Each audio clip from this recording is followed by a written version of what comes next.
Hello! Welcome to episode 1 of what might possibly become a new semi-regular series that I do.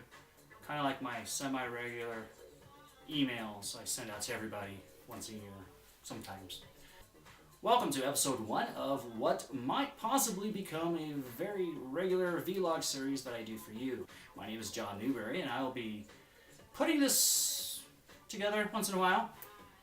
Today's first episode is all about creative outlets and fly tying.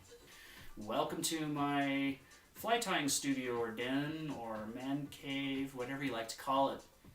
Got all sorts of euphemisms for these things nowadays, but it's a very simple room in my house where I spend a lot of time tying a lot of flies for you guys. For today's episode, let's talk about last night's carnage. A little creative device last night. Carnage. Maybe I give you a tour of what this carnage looks like on my desk. I know all of you have your fly tying desks probably look exactly like this. Some of you even have some really nice fancy furniture. I just keep things really simple. Never bother with expensive stuff, but I've got a little Dynaking I've been tying on for 25 years. So let's go take a look at my tying space. Let's skip that carnage thing. Nobody wants to see that. Everybody's got carnage on their desk. We're all unorganized. We all hoard fly tying materials. I have stuff built up. But what you really want to see is some fly tying videos for me. We're going to tie for you 3 flies that cover the midge hatch that happens here in March, which marks the beginning of the really good fishing for us. And we're coming out of winter's freeze, water's warming up, and the fish are really hungry. Last year I had a banner day fishing, and I'm going to show you 3 patterns that I used last year to fish that midge hatch, and we're going to cover the hatch from bottom to top. So the first fly we'll start off with will be a jig, utilizing some new hen's patina tinsels. Yeah, we'll be using hen's patina tinsels and some colored wires and some pheasant tails, make them kind of like a pheasant tail buzzer style. So stick with me and let's tie some flies. Okay, for starters on the jig, I like the little silver beads on these because it imitates a very reflective quality that these midges exhibit. And so I think at the time that a fish is going to encounter this jig is probably when the midge is just starting its ascent towards the surface of the water. It's not going to be as shiny as, say, a midge that's in the process of emerging that has air bubbles around it.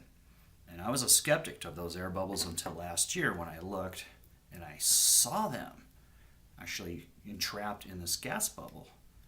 So here is why I'm using a silver bead on this size 16 Jig Force fulling mill hook. You see that I always unspin my thread. This is my gel spun thread. I'm building a little bit of a jam behind that. As I've established my thread firmly on the hook, I'm going to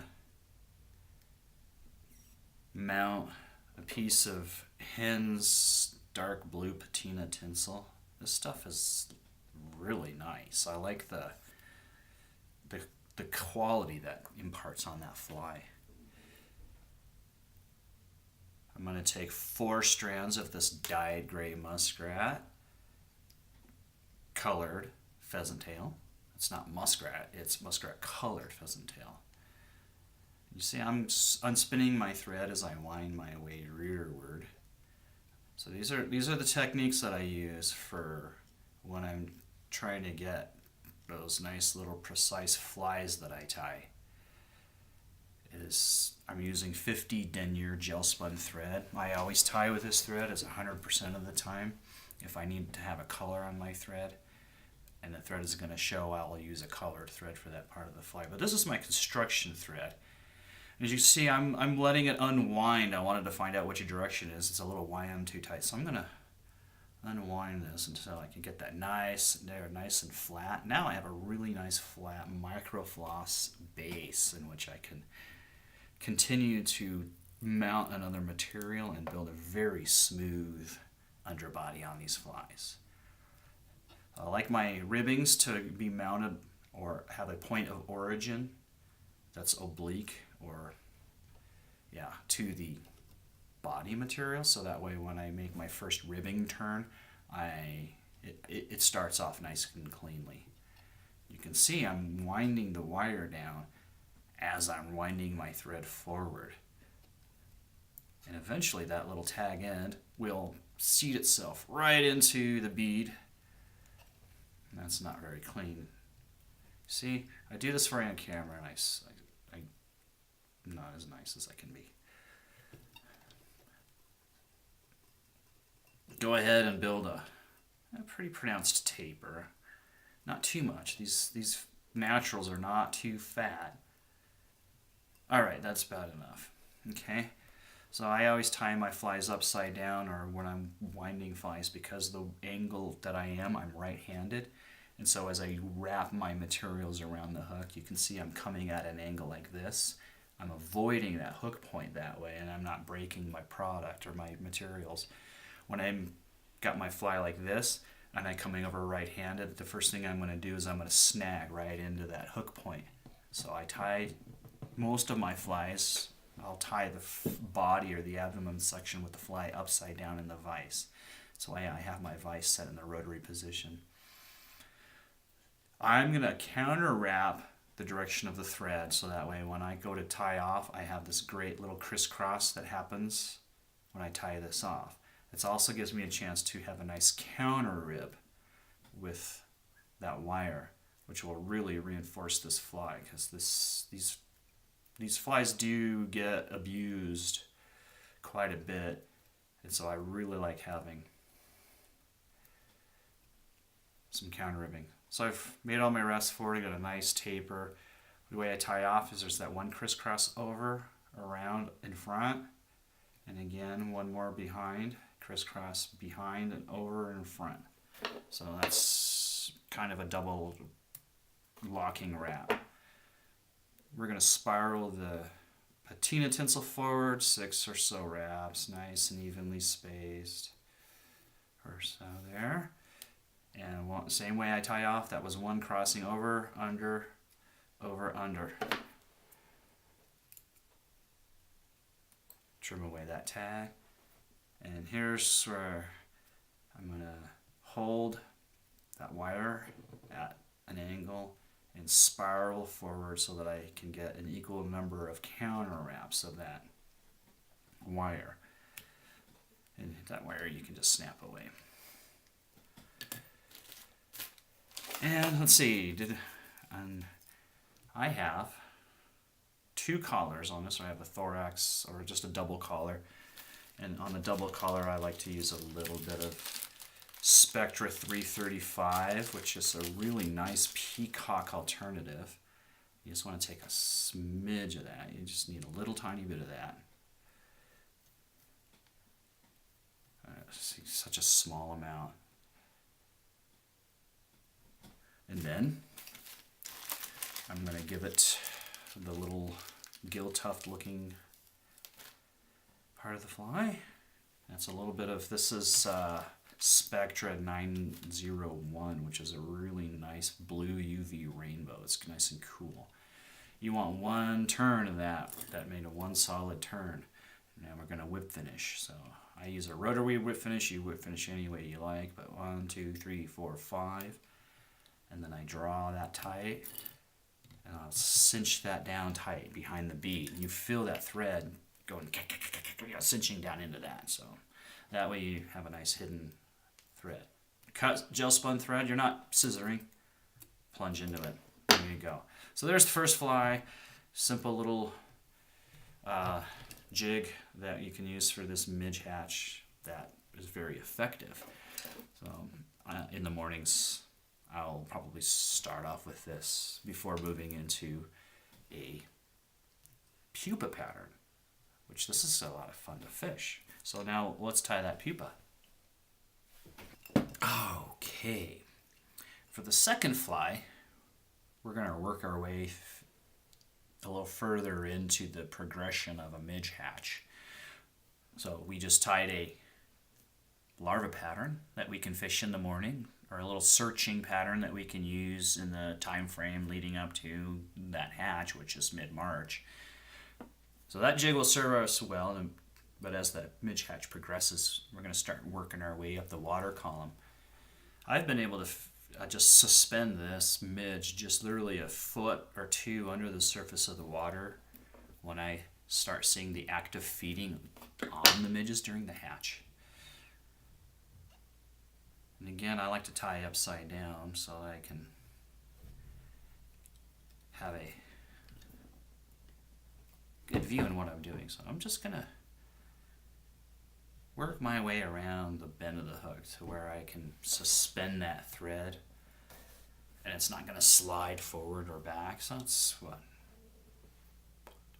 2/3 around the hook bend.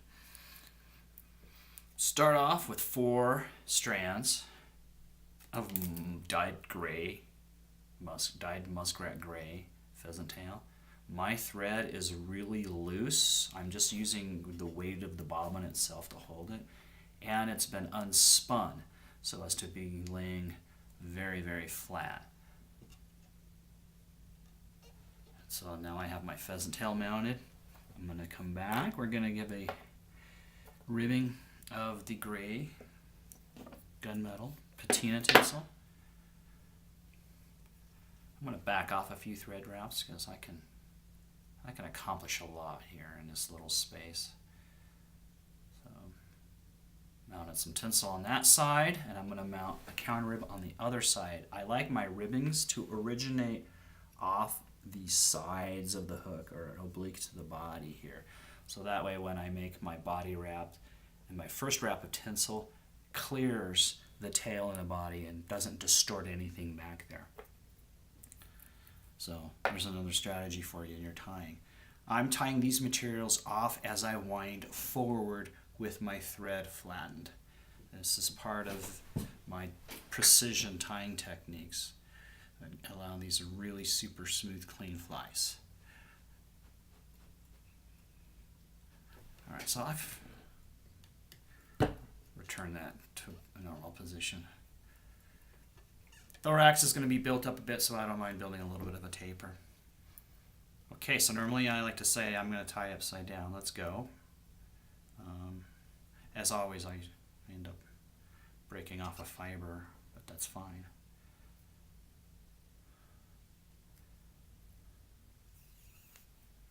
So I'm going to wrap that pheasant forward, and as I do, I'll move the hook.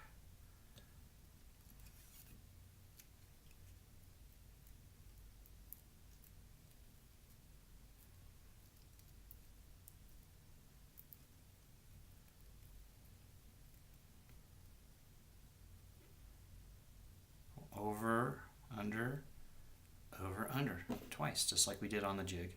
Trim away that excess. As we did on the jig, we're going to rib the same direction as we wound the body. Nice, distinct patterning. One over, one under, one over, one under. Everything up here is going to get tied down really well when we finish the fly off. So exactly like we did on the jig, the same process. All we did is change the color of the patina tinsel.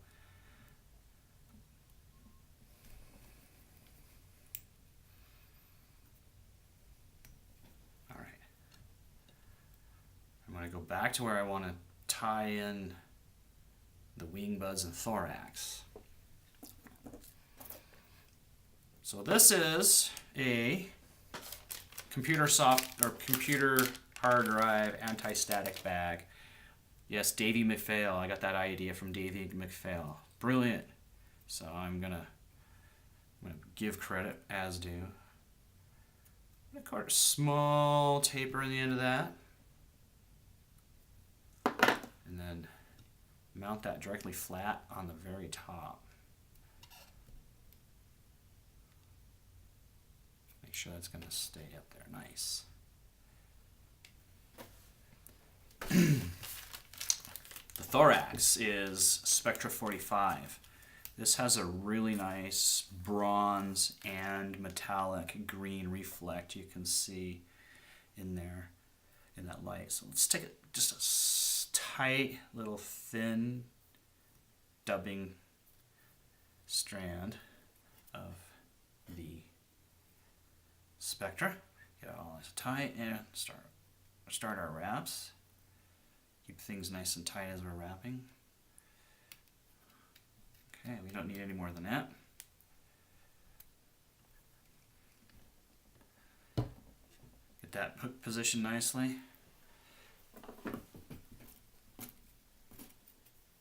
Take another strand and cut a little wedge shape.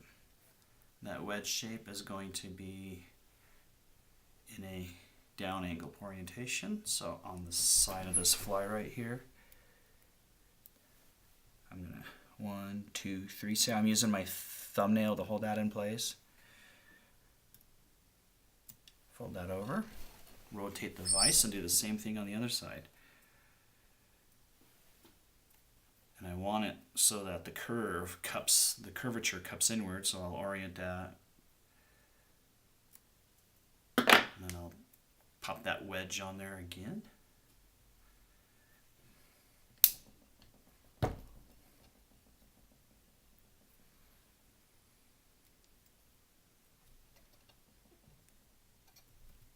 you don't like the position, reposition it. So bear in mind, I'm not using cranking hard wraps. I'm using wraps just firm enough to hold the material onto the hook shank right there. I don't want to distort things too much. Get those measured out. I like to kind of fold things back and trim.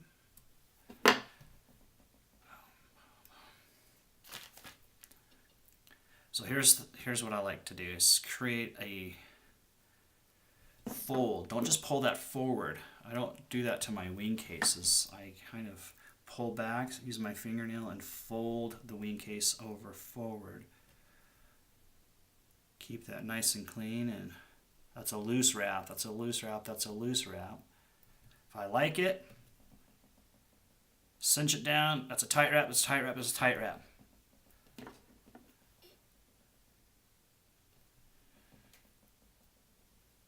Not too tight because you'll cut everything. There you go. That gives me the shape I want for that Thorax cover. A little tiny bit more of this. We can even, just scruff some down on the bottom for legs. Okay, and then we'll finish off the same way. A little tiny strand of some Spectra 901. Really only one turn is necessary, maybe 2. And we'll finish it off behind the bead, like we did with the jig.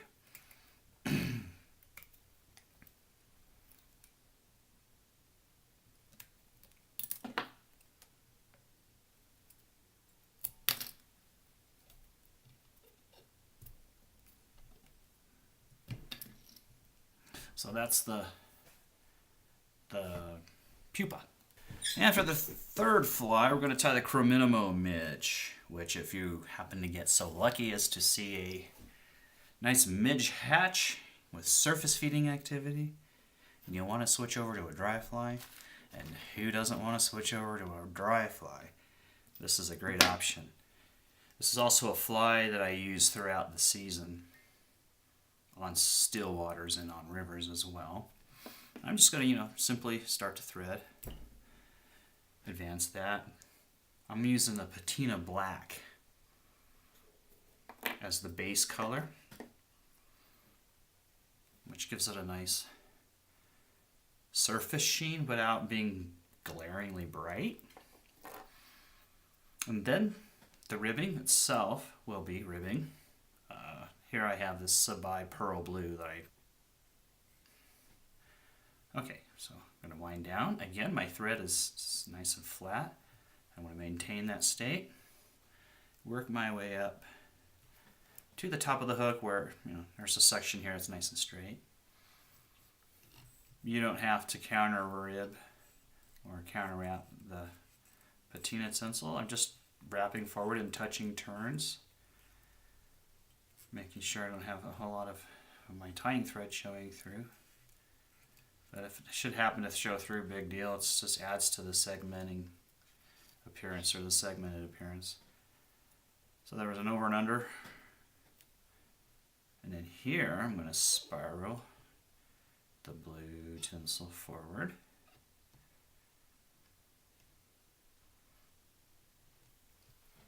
Not the prettiest of spacing, but you get the idea. It'll still function as intended.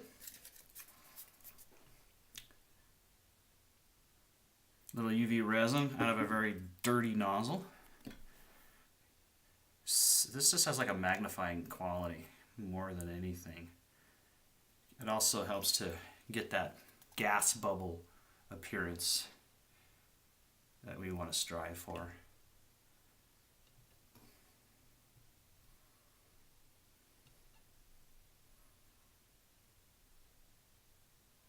There.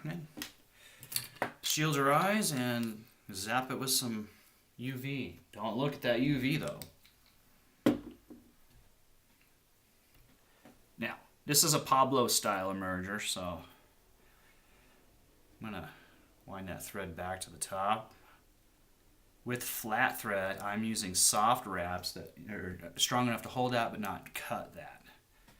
And these are gonna imitate the wings unfurling and unbuzzing as the midge is hunching posture in the surface of the water. Let's see if this is going to be a size. Oh, it's too small. We'll just use this one. Yeah, that'll work. I prepare my dry fly hackles all the time like this.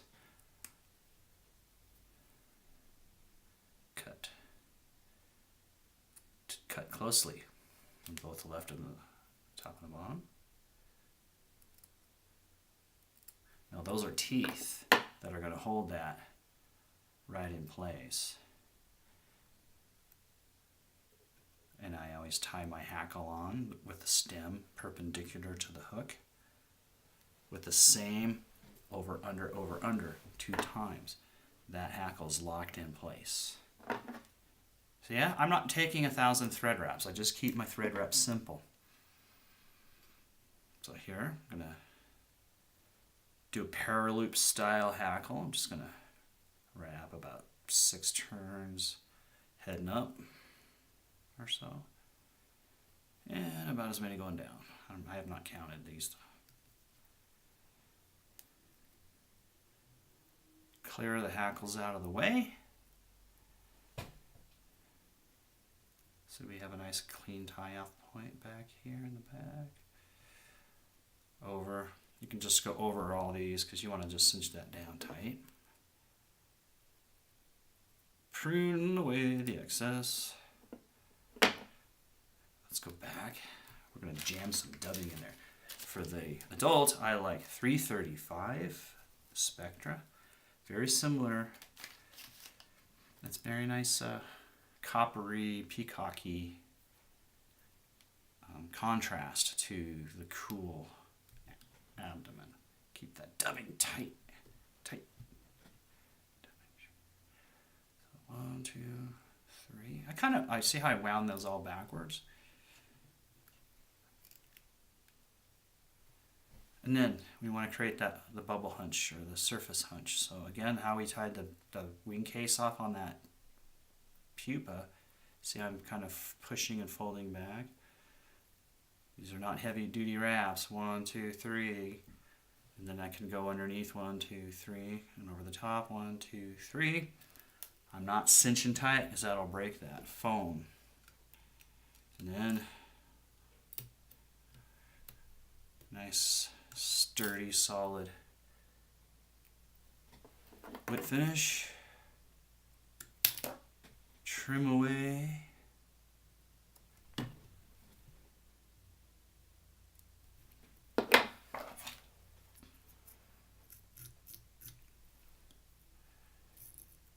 got anything sticking out underneath that's you're not going to like to have there, so we're going to just get rid of that.